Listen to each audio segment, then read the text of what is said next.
আচ্ছা, আপনারাই অনুমান করে বলুন, সুন্দরবন 16 এবং সুরভি 7 এই দুটি নৌযান কিন্তু বর্তমান সময়ে বেশ দারুণ গতিতে এগিয়ে যাচ্ছে।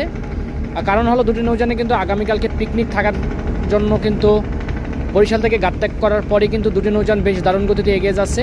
সুরভি 7 ঘাট ত্যাগ করেছিল 3 নম্বর পজিশনে এবং সুরভি 7 ঘাট ত্যাগ করেছিল 2 নম্বর পজিশনে।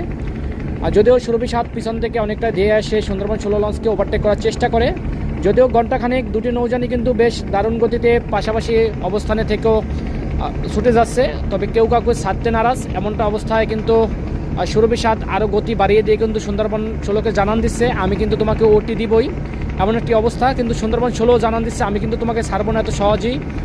সে একটি অবস্থা নিয়ে কিন্তু দুটি নৌযান বেশ দারুণ গতিতে ছুটে যাচ্ছে। আর আমরা বর্তমান অবস্থান করতেছি কালীগঞ্জ চ্যানেলের কাছাকাছি। সামনে আছে, কিছু দূর সামনে আছে এমবি মানামি এবং আমাদের পিছনে আছে পারাবত 11।